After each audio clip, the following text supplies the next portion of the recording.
esse vídeo aqui para testar o volume do som da captura da tela. Naquele gameplay que eu fiz ficou muito alto o volume da tela. E eu tô em outro perfil, né, de usuário, tô no perfil do Leon. O som pareceu melhor, né, geral. Então, se eu ajustar esse volume aí, talvez eu use esse perfil. E aí eu vou fazer um react às cegas aqui. Aproveitar que passaram algumas semanas aí sem eu refletir sobre nossa política mundial e brasileira. E aí a mundial bateu na porta da brasileira recentemente. Então eu tenho acompanhado pouca coisa. Eu costumava ver mais alguma coisa do Pedro Ivo, que ele estava fazendo mais alguma coisa histórica, assim, né? Mostrando um dos canais de história do YouTube interessantes. E ele entrou em choque com os antipetistas de vez, o que inclui quase todo mundo, se você for ver na esquerda. Eu mesmo não sou muito petista, mas não me considero um antipetista, embora eu já fui mais raivoso com o PT, porque é muita decepção. Mas enfim, a linha do Will tem algum peso, né? Porque fala sobre empurrar para extrema direita, então dar munição para extrema direita tem algum peso nisso, só que ele foca também no oportunismo, né? Em querer ser o PT2, ser a razão por trás, né? Enfim, é um assunto complexo. E aí ele vai acusar, por exemplo, embora ele goste de um e odeie o outro, mas ele vai acusar o Jones Manuel e o PCO da mesma coisa. Então recentemente ele estava falando do Breno Altman, falando que com certo respeito, né, ele não fica brigando com o Breno Altman, porque ele fala que é um cara sério, que só está errado. E aí discutindo que a tática do Breno Altman, que é petista, é suicida. Mas não adiantou, né? Porque o Breno Altman estava torcendo pelo Rui Falcão, agindo pelo Rui Falcão, e quem ganhou foi o ex-prefeito de Araraquara, o Edinho Silva, que era a ala direita do PT, né? E eu não sei se chega a ser suicida, assim, bem por cima, né? Como eu disse, eu não acompanho muito. Porque o Breno Altman não é, assim, eu olhando por cima, na minha opinião, ele não é um rachador de querer rachar o PT em si. Ele quer puxar para a esquerda o PT. E aí se isso pode jogar mais lenha na fogueira e ajudar a extrema direita, eu já não sei. E aí, nesse quesito, o Breno Altman vai na mesma linha do PCO, né? O PCO sempre tentou dialogar com o público do PT, puxando ele para a esquerda, sempre, assim, desde pelo menos o golpe na Dilma, né? Desde o golpe na Dilma, o PCO está agindo nessa linha também. Não sei se o PCO seria um rachador, eu acho que o Pedro considera que sim. Não sei se o PCO quer ser um PT2, não sei mesmo, tá? Talvez sim, né? Mas acho que segue uma linha um pouco diferente do Jones Manuel, do PCO, embora vai convergir uma coisa ou outra. E, enfim, eu vou fazer um react às cegas que eu ando mais acompanhando, então, porque são até mais curtos os vídeos, mas eu venho mais acompanhando o Álvaro Borba, né? Que aliás o Pedro Ivo também acompanha, tá mais alinhado com o Álvaro Borba do que com o restante da esquerda, mesmo se confirmando como leninista, né? O Pedro Ivo.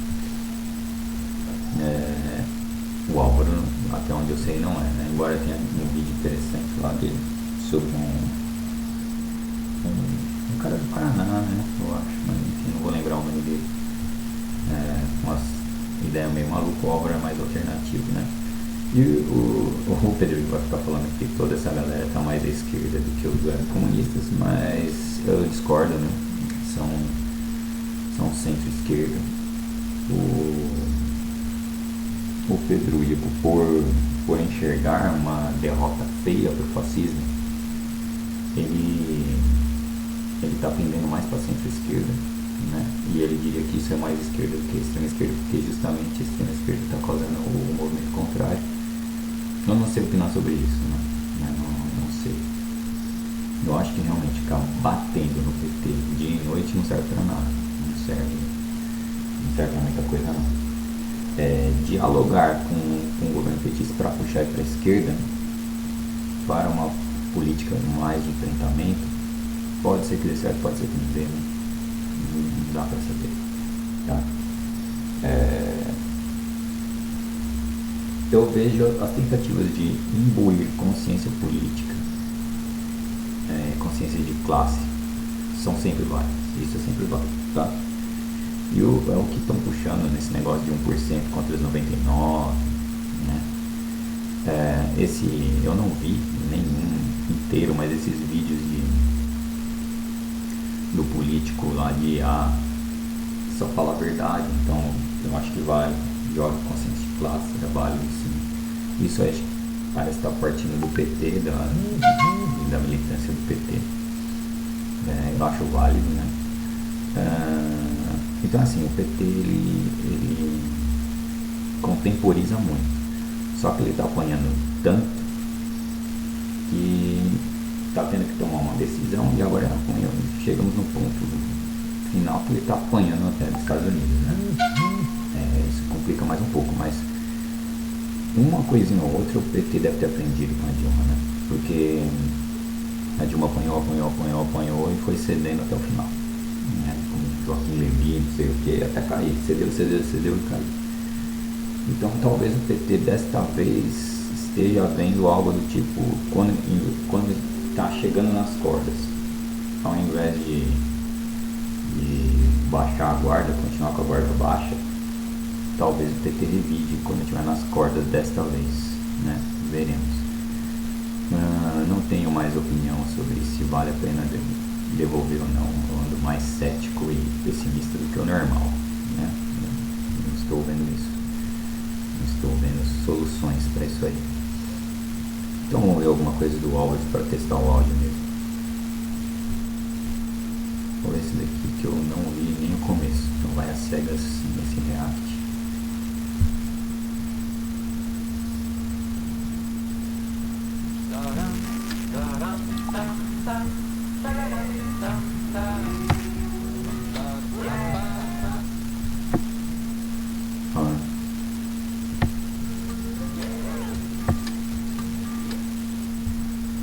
Sua conta de energia só aumenta? Ninguém merece, né? Conheça a Luz, a nova fornecedora de energia que chegou nas... O governo pretendia aumentar a alíquota de um imposto específico, o IOF. Só que de uma hora para outra, a Câmara dos Deputados marcou uma votação para derrubar o decreto que faria isso. Alguns governos... Isso aqui era óbvio que ia acontecer, né? Eu vou até testar como é que tá o áudio, que nem no gameplay, com o áudio de fundo e eu falando por cima. Governistas disseram que ficaram surpresos. Surpresa. Como líder partidário, eu tomei um susto Esse cara é do PT. quando soube que estava É o pautado o Lindbergh projeto às 23h35 da noite, sem consulta aos líderes. Provoquei hoje no Colégio de Líderes, no Zap, para que chamassem uma reunião. Isso é aquilo que o Pedro vive falando, né? Nada do que o pessoal faz do PT, ele é feito sem costura por trás, né? Eu não lembro no que o Pedro estava argumentando, brigando, né? Ele está sempre brigando, está aparecendo muito antipetista no canal dele. Então, isso aqui foi um backstab, né? Porque o PT normalmente não faz isso. Ele é fraco comparado com o resto, né? É uma força, embora tenha o executivo, o problema é o legislativo. O PT não tem maioria, não vai ter, nunca vai ter, pelo menos não nessa estrutura aí. E aí é tudo costurado. Quando alguém quebra essas costuras por trás, né, é trairagem. Né? A dona Máxima fala aí, não é trairagem, isso é trairagem. Então foi o que aconteceu com esse negócio de trairagem, e também por isso que a militância do PT começou a bater no carinha lá, porque ele tá virando um cunha de novo, né? Então por isso que eu tô falando do PT, chegar perto das cordas pra você ver o que ele vai fazer agora. Sobre o IOF, eu vi breves falas do presidente do PCO dizendo que isso aí ataca a classe média também, a classe média mais alta, e que não era necessário atacar a classe média mais alta. É problemático o PT fazer isso. Só que, embora isso possa parecer antipetismo por parte do PCO, eles têm uma linha que eles seguem meio reta nisso, né? Pode ser que alguma coisa fuja do trotskismo ali, pode sim, né? Pode sim, tem coisas que dá pra falar, o PSTU é mais trotskista que o PCO nesse assunto. Nesse em específico, não dá pra dizer, não consigo dizer, mas embora o PCO esteja falando que essa medida do IOF não deveria atacar a classe média alta, deveria atacar só os ricos, né? Porque além de não resolver as coisas, você empurra mais gente para o outro lado, né? E inclusive era uma conversa no 247 do Rui falando do pessoal que está acessando, do pessoal que tem os filhos no exterior e tal. Então é uma classe média que pode ser simpatizante e está sendo atacada. E tudo isso por causa da porcaria fiscal lá, né? Os caras engoliram do governo anterior e tiveram que tapar buraco, e estão tendo que tapar buraco até agora. E precisam ser criativos nisso aí. Então, embora possa parecer antipetista essa fala do Rui, ele também está denunciando que o Lula está caminhando para sofrer um golpe, tá na mira de um golpe, né? Eu não vi essas falas, só vi títulos. Então tem essa faceta do PCO, que eles seguem uma linha teórica que é meio definida, é meio previsível, e é difícil acusar o PCO de oportunismo. Eu pelo menos tenho uma dificuldade, né, de acusar de oportunismo. Eles costumam seguir uma linha meio previsível, né, dentro da interpretação de Trotsky e principalmente do Rui Costa Pimenta, né. Não conheço outras vozes dentro do PCO, segue o tal do centralismo democrático, que pode até ter divergência lá dentro, né?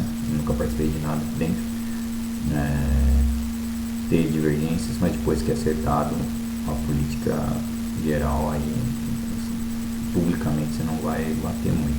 Eu não tenho certeza se o centralismo democrático funciona desse jeito, mas é mais ou menos assim, né? Foi definido, então, sem rachadores. E aí, sobre o IOF também não tenho muita opinião, não. Pra mim, esse teto de gastos tem que explodir, mas enfim, é tudo lá, né? Não se sabe os resultados desse tipo de coisa. Eu não sei o que aconteceu ontem à noite. A parte da bancada governista que não manifestou surpresa é porque votou contra o governo. Derrubou o decreto mesmo. Câmara acabou de derrubar o decreto do governo que aumentou o IOF, o Imposto sobre Operações Financeiras.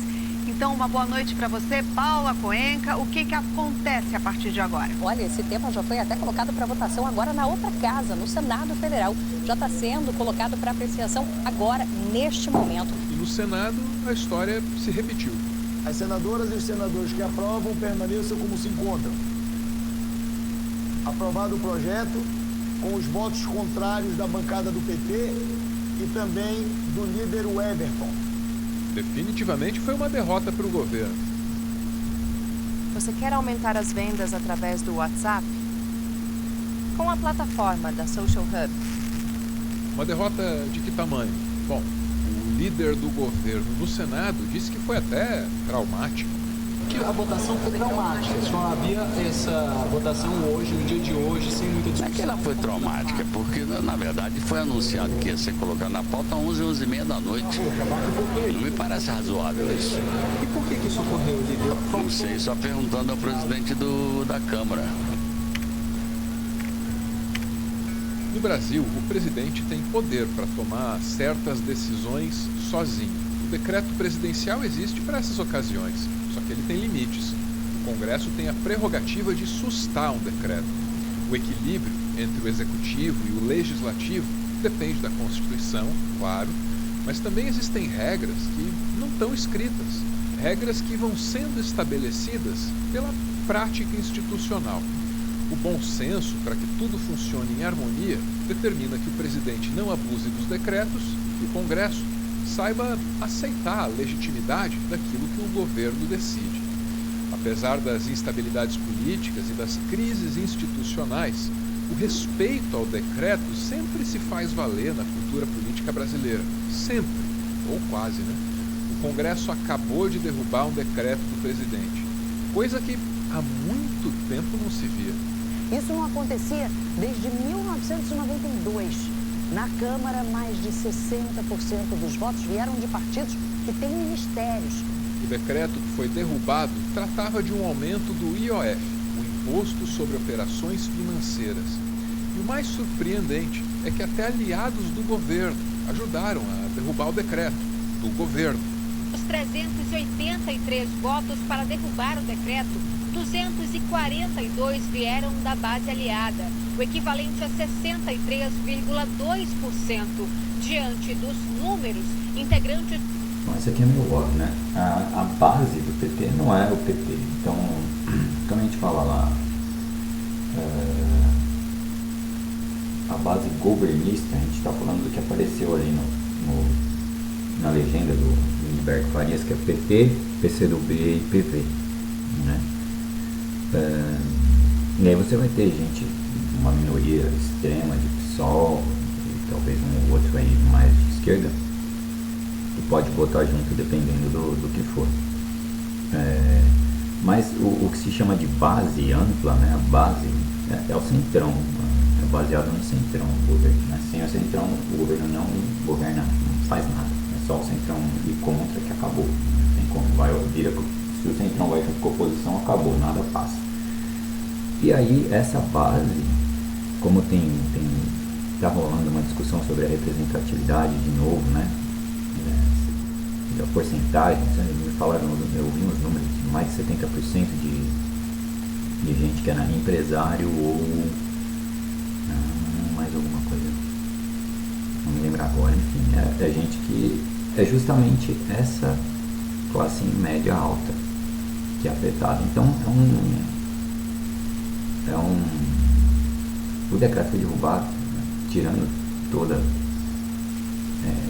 as hipóteses de guerra política, tudo por trás, mas o principal, que é meio óbvio, é de interesse puramente pessoal. Toda essa galera que está aí é afetada por IOF, né? Essa galera tem grana, essa galera ganha bem, essa galera opera em bolsa, essa galera, enfim, é afetada. Eu não sei o que o PT acredita que enquanto que esses caras vão se sacrificar por causa de neto, é meio óbvio, é uma hipocrisia gigante esse teto de gastos. Ninguém liga pro teto de gastos, tipo só a Faria Lima. E se você falar pra Faria Lima lá, olha só, a gente vai manter o teto de gastos, mas a gente vai taxar vocês, a gente vai taxar vocês pra melhorar. Não, tem que enxugar gastos. Enxugar gastos é tirar o dinheiro do povo, né? Pode falar, e da corrupção, o que é corrupção, mas você não tem como taxar a corrupção. E diminuir não vai diminuir. Esses caras, eles defendem a si mesmos e são eles que trabalham para o grande capital, né? Então, por mais que o grande capital no discurso fale, tem que enxugar isso aí, no fim não, esses são funcionários dos caras, né? É só discurso, não tem que enxugar nada.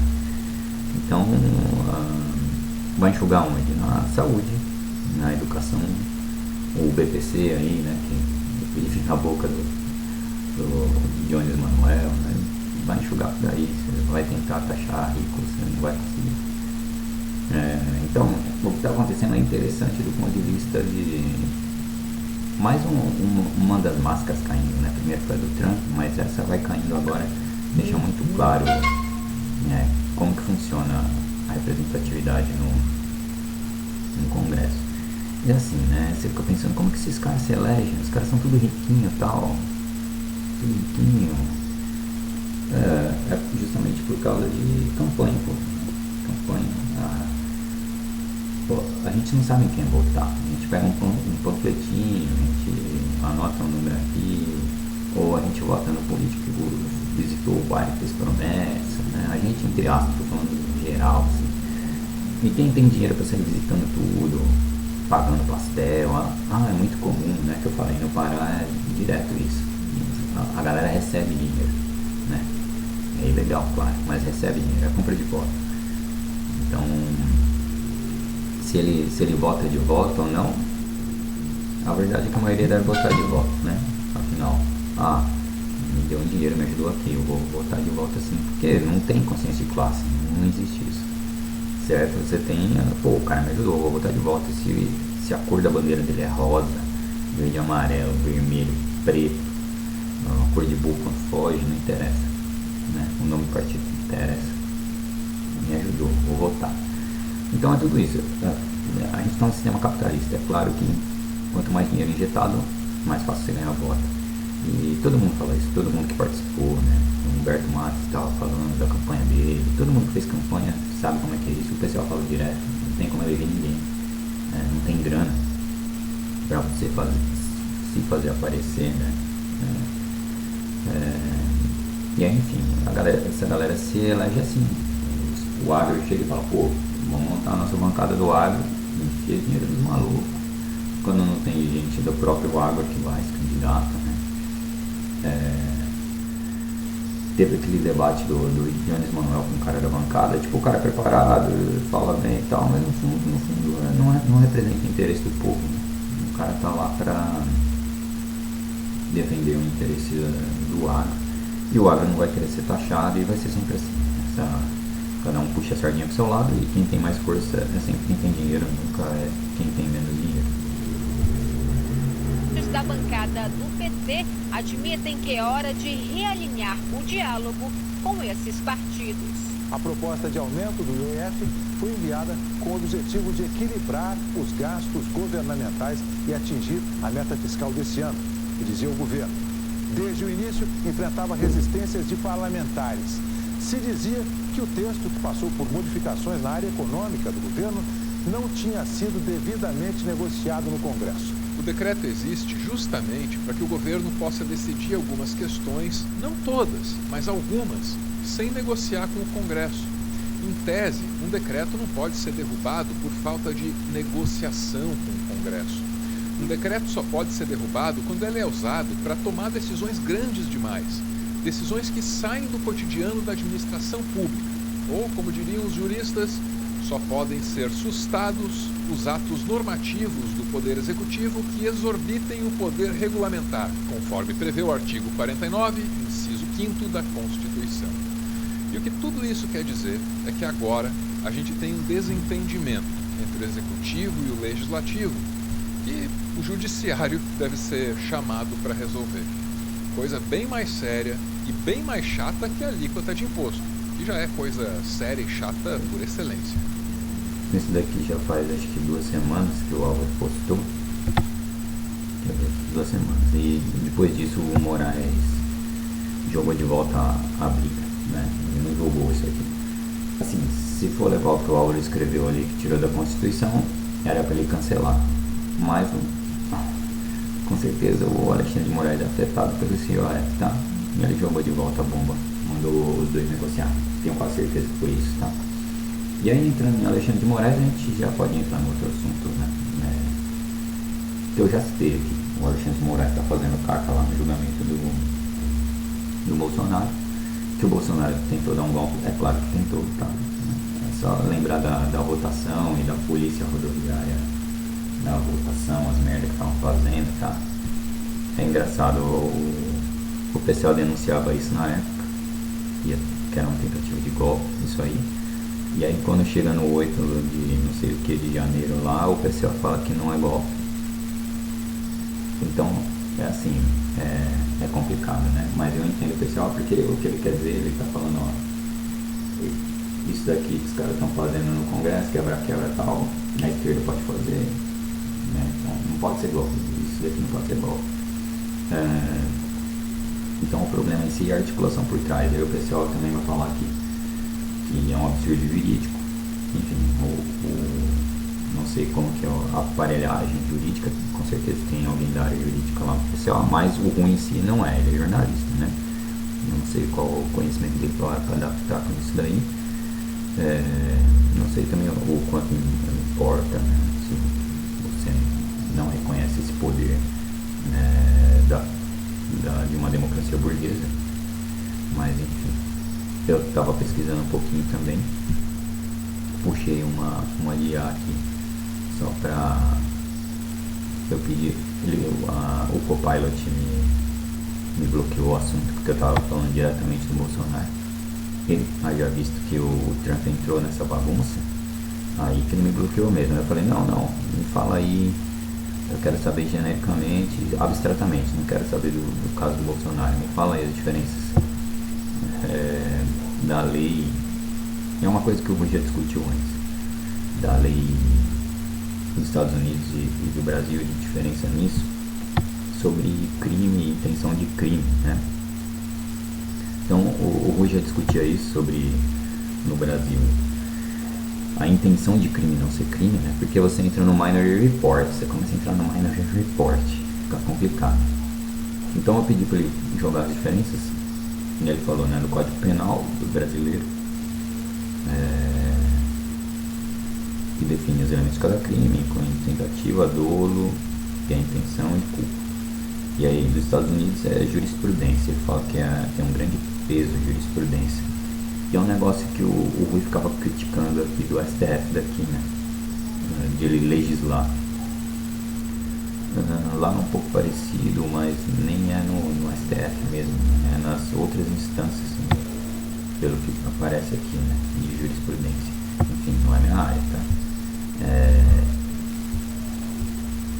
Então ele vai falando aqui, muitos conceitos criminais são moldados por precedentes judiciais, além das leis estaduais e federais.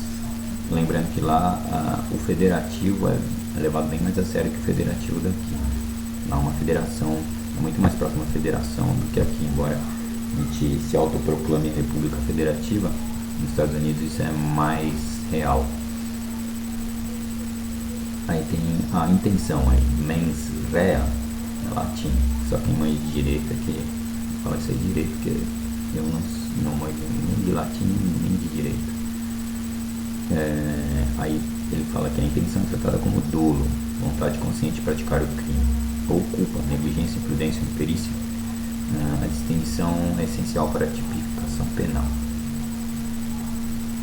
Então aí nos Estados Unidos existe o conceito de mens rea com graduações como purposeful, intencional, knowing, reckless ou negligente. Parecido, né? Segregação permite maior nuance, e aí a gente chega em planejamento, conspiracy. No Brasil, o planejamento em si não é crime, exceto em casos específicos, como associação criminosa ou organização criminosa. A tentativa só é punida quando há início de execução. E é por isso que tem aquela narrativa lá, que eu não sei de onde surgiu, de delação, não sei se é verdade ou não, mas tem um negócio dos kits pretos, né? De que os caras chegaram a preparar, a iniciar a execução e pararam no meio que deu errado alguma coisa. Não me lembro muito bem, tá? Então isso constituiria crime, né? No Brasil, pela legislação aí. Nos Estados Unidos, crime de conspiracy é punível mesmo que o crime final não tenha sido tentado executado. Basta haver um acordo entre duas ou mais pessoas em um ato preparatório. Precisa ter um ato preparatório, tá? Então se eu chego com meu amigo aqui e falo, pô, a gente podia matar o Bolsonaro, hein, cara? Esse cara aí vai ferrar o país, a gente podia matar ele. só falar isso aí, não, mas digamos que a gente chega e compra um rifle sniper, vamos comprar um rifle sniper, mesmo que desista depois, nos Estados Unidos isso aí era crime, tá? E aí é engraçado, se você for ver a narrativa que o Trump está falando agora, que usou de desculpa também para taxar em 50%, o Trump está falando que tem uma caça às bruxas ao Bolsonaro. Então, mesmo que ele não manche da lei brasileira, na lei dos Estados Unidos, o Bolsonaro estaria em lençóis piores do que aqui. Um início de execução aqui eu consideraria eu e meu brother que compram um rifle ir para um prédio na frente onde vai ter o desfile do Bolsonaro, ou um comício. Aí, início de execução, certo? Enfim, no Brasil você precisa de um passinho a mais, hein? Aí a execução é tentativa punida com pena reduzida, desde que a gente inicie a execução e o crime não se consuma por circunstâncias alheias à sua vontade. Então, o Bolsonaro faltou lá, você estava com o rifle lá, você vai preso se for pego e a pena é reduzida. Nos Estados Unidos também é punível, mas a pena pode ser quase igual à do crime consumado dependendo do estado. E a definição do que constitui tentativa pode variar, mas geralmente exige um ato substancial em direção ao crime. Julgamento e provas.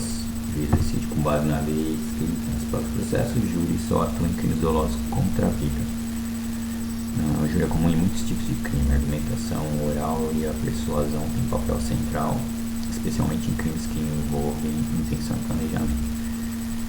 Então é só essas aqui, enfim, é de A, né? Não vou a fundo, não é minha área, mas era só para mostrar que tipo, o Trump não faz muito sentido, né? Ele não precisa de sentido.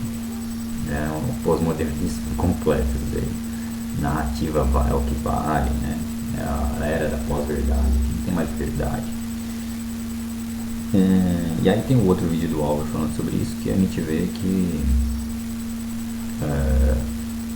e o Haddad estava falando, né, recentemente aí em alguma entrevista, é que acho que o Eduardo que está lá, né, da família Bolsonaro, está lá pressionando o Trump,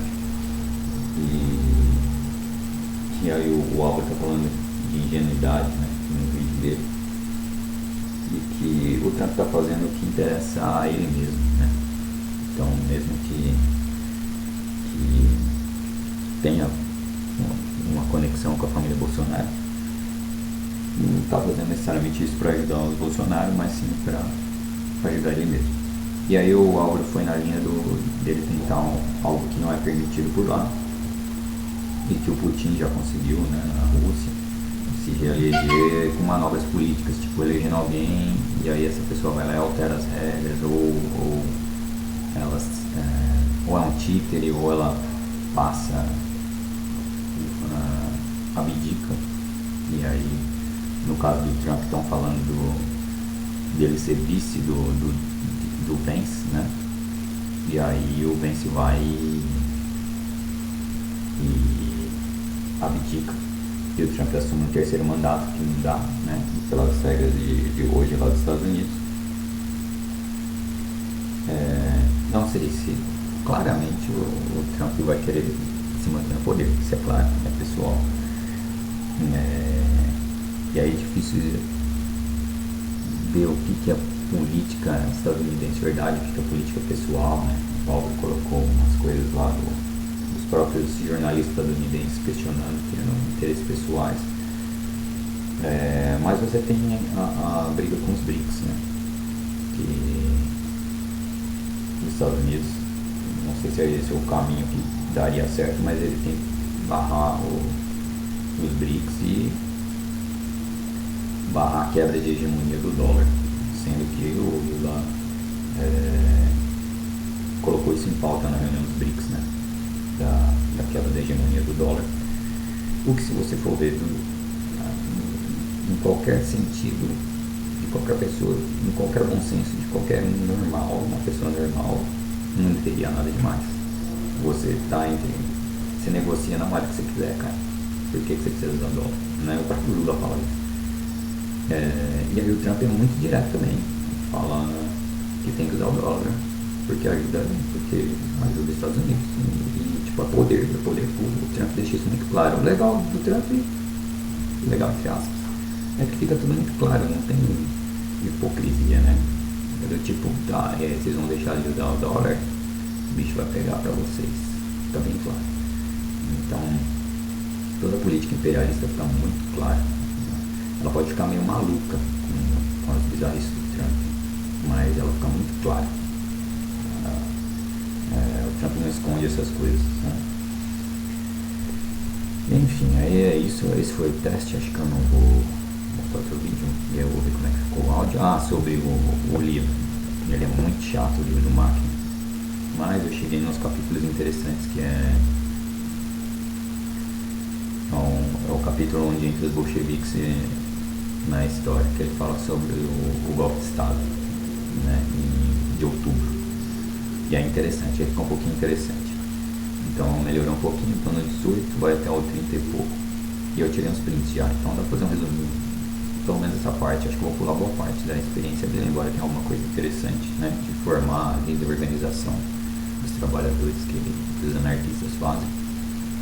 É grupo pequeno, é praticamente um máquina, né? Mas fica interessante quando ele começa a discutir sobre os bolcheviques e os SR de esquerda, né? E aí ele trata o Lenin como Craft Lenin. Então eu vou fazer um resumo. Porque assim, os caras são muito Estado total, né? Então, mesmo que o Lenin siga o marxismo na risca, que acredita que o comunismo vai abolir o Estado, né? Porque a ditadura do proletariado é uma transição e depois você não vai ter Estado. Fica óbvio que o Máquina não acredita nisso, né? Ele acredita que o que o Lenin queria era o poder para ele e daí esse Estado nunca seria abolido, esse Estado socialista. Nas mãos do Stalin isso ficou claríssimo, né? O Lenin morreu, não daria para o Máquina, não sei nem quando que o Máquina morre, mas não daria para o Máquina confirmar isso, mas nas mãos do Stalin isso fica claríssimo. Vai ter toda uma discussão, né? Mas aí a revolução não avançou, mas aí o Stalin defendia o socialismo no seu país, tá? Serviu de farol para as outras revoluções e tal. Então complica um pouco. Mas enfim, acho que eu vou fazer o resumo sim, só que tempo escasso, né? Então, mesmo um livro ridículo desse, como ele é chatinho, é mais difícil ainda de ler. Mas acho que eu termino ele e faço o resumo.